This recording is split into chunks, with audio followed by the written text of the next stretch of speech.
तुमच्याही मका पिकावरती लष्करी अळीचा प्रादुर्भाव झालेला आहे का? तर हा व्हिडिओ तुमच्यासाठी.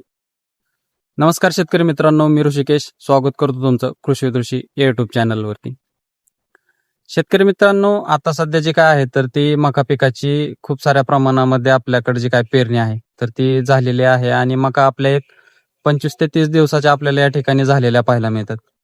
आणि या 25 ते 30 दिवसाच्या झाल्याच्या नंतर आपल्याला मका पिकावरती जी काय आळ्यांचं जे काय प्रादुर्भाव आहे तर ते या ठिकाणी आपल्याला आलेला पाहायला मिळतो. या ठिकाणी जर तुम्ही पाहिलं तर या ठिकाणी जे काय आळ्यांचं जे काय प्रादुर्भाव आहे तर तो आपल्याला या ठिकाणी झालेला पाहायला मिळतो. असं भरपूर प्लॉटमध्ये आपल्याला निदर्शनास येत आहे की लष्करी आळीचा प्रादुर्भाव झालेला आपल्याला पाहायला मिळतो.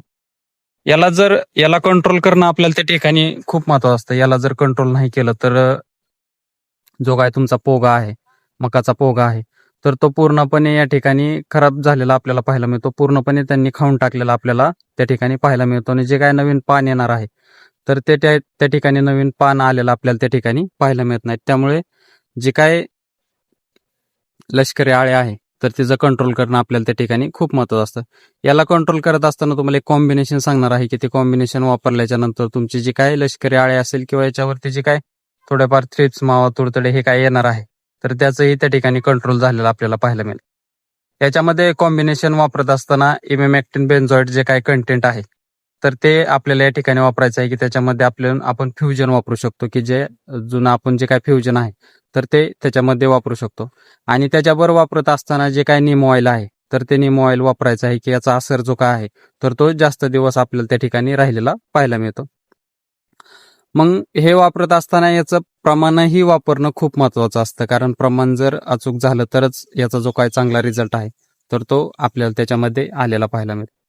याच्यामध्ये जे काय फ्युजन आहे तर ते वापरत असताना प्रति 15 लिटर पाण्यासाठी आपल्याला ते 20 ग्रॅम वापरायचं आहे. आणि जे काय नीम ऑइल आहे तर ते प्रति 15 लिटर पाण्यासाठी आपल्याला 30 ml त्या ठिकाणी वापरायचा आहे. आणि याचा जो काय दाट स्प्रे आहे तर तो आपल्या मकाच्या पिकावरती घ्यायचा आहे.